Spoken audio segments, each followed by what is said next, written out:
In this video, we're going to talk all about how to increase your influence on social media. Now, if you're like me and you're out there building a network marketing business or you're an entrepreneur, social media, it's no small thing. Years ago, it was one of those things we think we can make some money. Now it's just a straight up fact. If you are not using social media, you are losing out on the money that you could be making for your business. So in this video, we're going to talk about how to change all of that. Hey, my friend, I am super pumped you are here because we are talking about one of the most important subjects of our day and time. As we come into 2022, it is so very important that we are on point in how to grow our influence on social media. If you're in network marketing, direct sales, affiliate marketing, this is key. And so I'm going to just share with you, what I have done over the years. I have invested lots and lots of money into my personal development, my education, and I've learned a few things along the way, which I'm going to just share with you kind of an overview so that you can take these ideas and principles and apply them into what you're doing to build your business. So a couple of things here. We're going to talk about what doesn't work well, and then we're also going to talk about what does work well and how you can be doing more of it step by step by step. So let's start with what we do not want to do, because sometimes we can learn best from that, right? And so one of the first things is we do not want to be reposting a ton of content. Now, I'd love to find out, first of all, are you active on Facebook? Or are you active on Instagram? Are you active on TikTok? What is your main platform? In this video, we're primarily going to be talking about Facebook and Instagram, but I'd love to find out which one do you really post on most of the time, or are you doing double time? Are you posting on multiple platforms? Go ahead and drop it down in the comments below. Let me know. So when it comes to Facebook, let's just say for example, one of the things that we don't want to be doing is we don't want to be sharing a ton of other superfluous content. Have you seen people that you look at their wall and it just looks like an entire feed of share, okay? We don't want to do that because oftentimes what you'll see is there is no engagement. And in case you don't know, engagement is the currency of social media, right? Like the more engagement that you have, the more engagement that you get, the more the algorithm works in your favor. I mean, there's so many benefits to having positive engagement. So a lot of times when we see people sharing posts that they have nothing to do, like they just don't connect with people, there's no engagement on those posts. And therefore it drags their entire profile down. Now, when it comes to Instagram, it's a little bit different because if you share a piece of viral type content, obviously that can be a great thing and get you in front of some new viewers. You just need to make sure it resonates with your audience at the highest level, okay? The second thing that sometimes I see on Facebook specifically is, how you'll get from time to time, like a year ago today, or 2 years ago today, or 3 years ago today, like they'll show you like some of your older posts. And a lot of times I see people taking those older posts and sharing it. And while that's good in theory, because it's kind of the direction that they're trying to push you to go, honestly, it doesn't look that great. And most of the time, those posts, when they are reshared for the second time, they don't have a ton of engagement on them either. Now, a little hack that you can use is instead of resharing that post, when the post comes up, go ahead and click on it. Write yourself a comment like, oh, what good times, or put yourself a sticker or an emoji or a GIF or something that like brings a lot of attention. Okay, and then when you do that, that post is now going to kind of come up back through your newsfeed. Your people that are your friends and people that are your followers, they're going to actually see that and they will start engaging on that post. And what's so beautiful, like this is the most amazing thing, is that all of that original engagement, let's say you had like a power post and it had hundreds of likes, or even one of the highest numbers of likes and engagement, comments, all that kind of good stuff for you, like it had just a ton of goodness on there. Well, when you go ahead and drop a comment on it, or drop a sticker, or put a GIF of some kind, now all of that engagement is actually going to be showing up on your wall with that original post. Now if you're on your newsfeed, you're not going to be like, oh, well, where's the post? I don't see it. All of your friends are going to see it. That's what's going to happen. And I have done that many times. And it's just a beautiful way to kind of get something out there. And you're like, don't even need to think of what you're going to post because it's already done. Just drop a comment and you're good to go. So those are a couple of quick things that we want to talk about. Now, what are we actually going to post on our profile? I'm so glad you asked.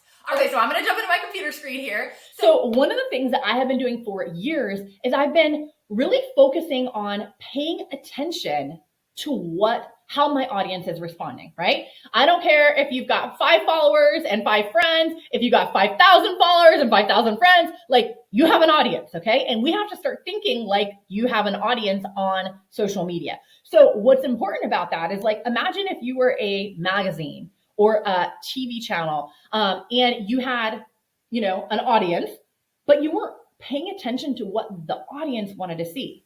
What would happen? Your ratings would go down, your income would go down, like it would just not be good. So the same thing is actually really, really true for us. In what we do, you have an audience. And so what we need to do, tip number one here for you, is you need to make sure that you're paying attention to what they like and what they do not like.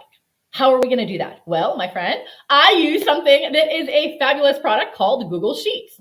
Let me go ahead and show you. It's this lovely thing right here. Google Sheets is awesome. And what I love about Google Sheets is that it's free. You can use it anytime, anywhere, any place. Now, what I have done when I use Google Sheets is I will usually make a note of the text of what I'm putting in my post. For example, I will show you some. Okay. These are some different posts I've posted on social media. So I'll make a note of the text that's been on there, okay? I usually try and categorize things by the day. And then what I will do is I will also make a note of how much engagement I'm getting. Now, this does take a little bit of discipline, okay? But let's say you drop a post and let's say you start getting in a habit of dropping a post a certain times every day, okay? Then 24 hours later, so when you're gonna drop your next one, just come back and check and see how that post did. And so I have this is something I literally started years ago. Like I got things on here from like 2018, 2017, like years ago. Okay. And so like sometimes I'll color code. If something did really well, it gets a certain color, so on and so forth. And so basically I'll have, what I wrote, and then I'll have, what were the likes after 24 hours? What were the comments after 24 hours? Did I get shares after 24 hours? If I'm going to go ahead, let's say, you post that. This is beautiful because you don't have to always be thinking of new stuff all the time. That can be exhausting, right? So let's say you have some things that did really well and you put the date on it. Well, 3 months, 6 months, 12 months later, you can use that bad boy again, okay? And so not only does it tell you what your audience likes and doesn't like, it also becomes this amazing resource of, places that you can just pull things that you've already done and just repost it, at the drop of a hat. Something so simple and easy. Now, let's jump into my Facebook feed and let's take a peruse through here and let's just see. I think it's important to experiment with the features that are happening because obviously Facebook and Instagram are owned, under one family. And so like sometimes they'll have features and you got to just try them out and see how you like it, see how it works for your audience. Now, I'll come down here. One of the things that I did recently, so I was recently on a little vacation and I had a great trip and I posted something on Instagram and then there's a little toggle that you can share it to your Facebook as well. Now, in the past previous times I've ever done this, I didn't really like doing that. And I'll tell you why. It didn't seem to have the kind of engagement that I know I would have got on that post had I posted it directly on Facebook and directly on Instagram. So I said, hey, what the heck? I'm going to go ahead and give it a try. Let me go ahead and share, from Instagram. Let me go just ahead and share it to Facebook. And you know what? The same exact thing happened. Okay. Normally my posts get, quite a few likes, quite a few comments, quite a few engagement. And here I go ahead and share this post and it's got minimal likes, decent comments, like got a decent amount of comments, but not anything compared. Like here's one. We look at the next one. The previous thing, I'm telling them I'm on the plane. I'm off to surprise my dad. 223 likes, 49 comments. Do you see the difference? So this is what we call, it's so important to just be paying attention to what is working for your profile and what is not working for your profile. That was a great example of what worked and what didn't very, very clearly. Here's another one. This I would say is pretty an average post. Here's something else. This was another example. Okay. So this one was a reel type post on Instagram that actually it accidentally got shared into my Facebook and I wasn't even intending on sharing it there. And I was like, oh, wow, how did that end up there? And I just saw how it did. And I mean, it didn't do great, but these are all things to pay attention to. So what you want to do is you want to start noticing how your audience is responding to certain things. Let's say you're on your Instagram, right? And, here, what is hot on Instagram right now and what's hot on Facebook right now? Reels, right? Reels are the trendy thing. Why? Because it's new. They just released it. And when they just release something, they push it like crazy, which means they want you to use that feature. So be playing with Reels. See how you're doing with Reels. Let's just go here and we look at some of the posts. So here you can see the difference, right? Same exact post of my picture on the plane, and my Instagram got, probably about 25% of my likes and comments, versus my Facebook had like this explosion, right? Now Instagram is something that's kind of a new baby for me. Facebook, I have a lot of relationships and a lot of time and a lot of, just working with people over there. And so that's kind of like my home, but now Instagram is the second child, shall we call it.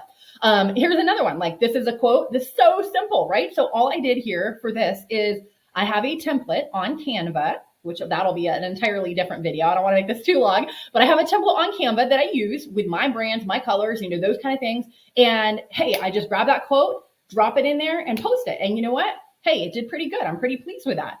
And so you can just get an idea of what's working well, what's not. When I first posted this, I was like, oh gosh, I don't know how that's going to do, but it ended up getting a ton of likes and great comments and so on and so forth. So I'm pretty pleased with it. So basically all that to say, what you want to do is you want to just be monitoring what is connecting with your audience and what isn't. You're going to do some things, and you know what? Sometimes they're going to bomb. They're not going to go well. And it's okay to delete them if you're just like, no, I'm not pleased with that. I don't like that on my wall. It's dragging my whole profile down. Go ahead. If after 24 or 48 hours you're just not feeling that, take it off the radar. Totally fine. The other thing is, let's say you see something and you like it. Like, it's a post from somebody else and you like it and inspires you. Take the inspiration that you got from that and use it to create. I do this all the time. Sometimes you see a really cool quote, you see a really cool image, and you're able to use that inspiration for something else. Or like here, I had an example of, okay, so Halloween just passed and I showed this little girl. Okay, I was like, oh my gosh, she is so precious. This is so cute. She looks like a little Starbucks cup. Oh my gosh. So I actually saw this picture on somebody's profile, and then I went ahead and posted it. But I gave credit in the text, in the text section where I would write something, gave credit to that person, but went ahead and used that piece of content. So that's kind of what you want to do as far as if you're going to share something. Now on Facebook, same thing. Let me go back to my Facebook profile. Is she adorable? Okay, so here's what we say, and then in the comments I put, thanks so-and-so for sharing this, and just kind of gave them a shout out, and that was basically it. Here we go. Thanks, Sharon Copeland, for sharing. This is adorable. So, and then, oh, look, other people start posting other ones. Spaghetti and meatballs. How cute is that? So that's basically how it works. These are things that you can do to increase your influence on social media and get in the game, because you know what? It's happening all around you, my friend. Movement is taking place, business is being done, and I want to make sure you are in the mix so that you can capitalize on, this amazing thing that we have that's free called social media to build your business. And you know what? If you've been at a spot in your life where you're like, hey, I know I need to get better on social media. Hey, I know that I need to get better at having conversations and getting new recruits and getting new team members. And I just need a little bit of direction. Well, I got something that will help you out. I put together something called my Power Prospecting Guide. And this is a 13-page guidebook and training that will take you step by step by step. It's the process that we've used to build teams of well over 100,000 team members. And that's my gift to you. And so what I will do is I'll drop the link right down below. You can take that, pick that up, get it, use it, and go get some amazing success in your team. And so until next time, my friend, go out there, live your life to the full, conquer your fears, and let's go get everything that God has in store for you. Take care and be blessed. Hey, you made it to the end. Well, aren't you a superstar? Check you out. Hey, if you'd like more, click on the videos to the left. They're exactly what you need to hear next. And if this was helpful, drop a comment down below. I'd love to connect with you personally. I read all the comments each and every week. Last off, if you're new to the channel, smash that subscribe button. Don't miss a beat and learn what's new and current today in network marketing.